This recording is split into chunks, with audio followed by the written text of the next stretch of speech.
Welcome back to the 2Gay BFFs channel. I'm MC James Matthew. And I'm MC JM. And today we're gonna go to the bar. Bar? And see some boys. Masula. So, today we're gonna be reviewing another entry to the MMFF 2025. The Bar Boys After School. The sequel to... Pista ng pelikulang Filipino entry 2017, Bar Boy. Directed by Kip Obanda. So, we're gonna talk about 5 points about the film, the story, the acting, The cinematography, the entertainment value, and will we recommend it to you guys? Find out at the end of the video. And also, disclaimer, this review contains spoilers, so if you hate spoilers, watch the film first, then come back to this review afterwards. but if you love spoilers, watch this review. So about the story, It's a direct continuation of the characters from the part 1. Apat sila and it's set 10 years after the first film. and though hindi namin napanood yung first film, we think na maganda yung pagkaka-weave nung story kasi inintroduce si Attorney Eric Vicencio, nag-work siya sa isang PAO, Public Attorney's Office, meaning hindi sila nagpapabayad, lumatanggap lang sila ng donasyon. It's called pro bono. Tapos si Attorney Toran Garcia is a professor. Yes. A law professor. Tapos nag-work din siya sa legal firm, kaso parang hindi siya vibes doon kasi he doesn't agree. Sa work ethic Oo. nung company nila. And also, parang meron siyang ibang passion na mas passion niya yung pagtuturo. So, ayun yung dilemma ng character niya. Tapos asawa niya si Glyza De Castro na isang Yes. musician. Musician. Tapos si Attorney Christian Carlson ay recently divorced or annulled. Ay, hindi sinabi. Parang meron silang kasunduan ng asawa niya na may times na sa kanya yung anak, may times sa asawa niya. Ang eksena niya is siya lang mag-isa tapos naka-leave siya for 1 month tapos i-figure out niya yung sarili nila. And the last but not the least, We have Joshua Zuniga. Siya lang yung character sa first film na hindi nakapagtapos ng law school. And now he's studying law again and planning to retake the bar exam after becoming a successful actor. tapos teacher niya si Toran Garcia na tropa niya. Yes, Isang funny. full circle. Yeah. And we have a newer generation of lawyers taking the bar exam. That's Therese Malvar, Sasa Girl, and the great Will Ashley. Ang galing-galing ni Sasa Girl dito dun sa eksena niya na nag-recite siya sa harap ni Rocco Nasino. Sobrang napawawa ko doon kasi sobrang talino niya. Tas, Para siyang estudyante talaga na oo, nag-iisip. subplot nung film is they're taking care of their former teacher na si Supreme Justice Hernandez. Tapos para siyang Tuesdays with Maury ang atake. Yes. History will not remember us, but history will not happen without us. Siya yung nagsabi sa mga audience ng moral lessons. Tama. Naging plot device siya para magkaroon ng character growth or development yung mga main characters sa film. And now let's move on to the next bullet, acting. Who were the actors that stood out for you? For me, it was Will Ashley. I really like his role. Sobrang deep nung character niya kasi I feel like there's a lot of Will Ashleys na kilala natin. And at some point in our lives, for sure, naging ganun din tayo. And he played the role really well. He was a struggling working student, just making ends meet. And I felt like he really did justice sa pagkakasulat ng character. Especially sa isang pivotal scene during the film at the end, the restaurant scene na talagang napahanga niya ako sa actingan niya nun. Sobrang napaiyak ako doon. Ang galing ng eksena na parang nagpupulot na naman siya ng tips pero ikaw yung naiiyak. Super nakakaiyak siya talaga. Ako, the actor that stood out for me is Odette Can and Sasa Girl. Sobrang ganda sa akin ng eksena na binabasa niya yung valedictorian speech niya kay Justice Hernandez. Tapos naging transition yun na binabasa niya na yun sa harap ng class. So, ang ganda nun. I love that.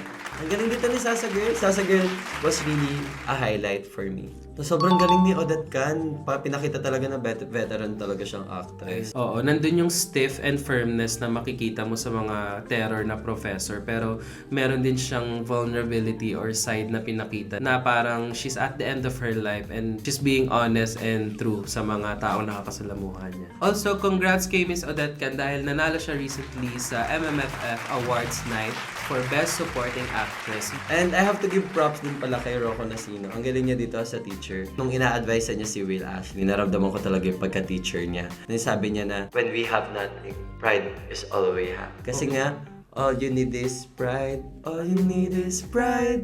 So yun, naging parang in a way father figure siya kay Will Ashley. Carlo Aquino also does a good job. Pinakita niya talaga doon na nagigilty siya, nabalisa siya. Ang dami niyang dala-dala as the person na naka-witness ng assassination ng isang farmer. So slowly it's sinking in sa kanya na grabe yung justice system dito, parang wala na ako magagawa. But in the end, he still persevered. Tas ayun, lumalaban pa rin siya para sa mga nasa laylayan. Naging boses siya para sa mga hindi nakalaban. And na-portray ni Carlo Aquino yun ng maganda.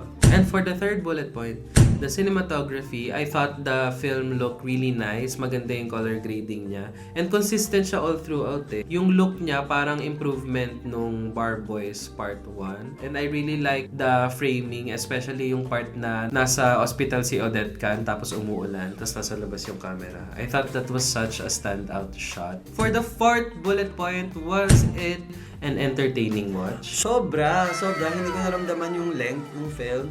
Ang pinaka gusto ko sa kanya, kahit anthology siya, kwento siya ng iba't ibang tao, it really didn't feel na parang, asan ako?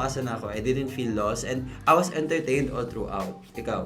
I agree. Siguro kasi maganda yung pagkaka-direct, no? Mm-mm. Kaya yung flow nung story, continuous lang siya. Hindi mo na-feel na abrupt na, ba't nandito na tayo sa kwento ni Kian? Ba't nandito na tayo sa kwento ni Rocco? So, props to direct. Dahil ang ganda ng flow ng story, it felt like such an easy watch. Mm-mm. Entertaining nga talaga siya. Also, yung mga parts na emotional and nakakatawa, hindi siya abrupt din eh. Kasi may mga comedy parts din eh, lalo sa part ni Sasagol pati ni Clarice de Guzman. It never felt out of place in the context of the movie. Yung ngayon babanggitin ko, every character felt intentional. Sa character ni Emilio Daes, kailangan siya para mapakita yung arc ni Will Ashley. Tapos kay Clarice de Guzman naman, you know her purpose as an ate. Nakapagbigay pa siya ng advice kay Will Ashley and she provided comic relief dahil fan siya ni Ian Cipriano before. Tapos ang galing na interwoven yung story nila lahat and you know the purpose ng bawat isa.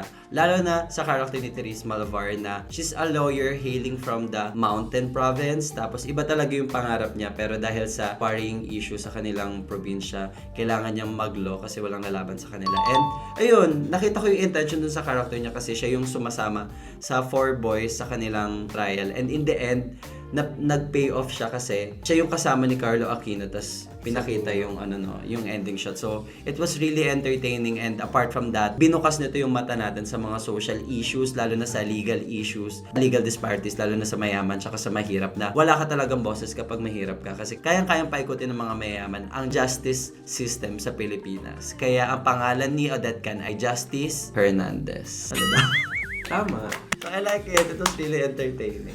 So, will we recommend the film to you guys? It's an absolutely resounding yes! For sure! Ako super recommend. Ang ganda ng movie na to kasi it also has a lot of parang mga small lessons about life. Not just about life, pero about the law din, di ba?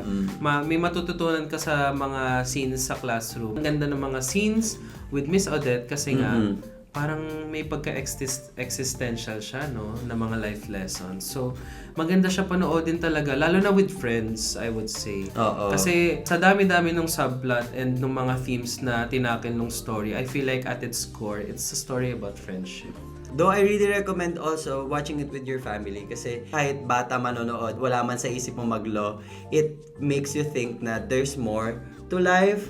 Tapos, you can always try until you succeed. So, ang ganda ng film na to. It's complete package. Wala akong masasabing masama sa kanya. So, we give it a rating of 5 out of 5. Bongga siya. So, what did you guys think of this review? Tell us in the comment section down below. And don't forget to like, comment, and subscribe. At huwag kalimutan na after school, there's more to life.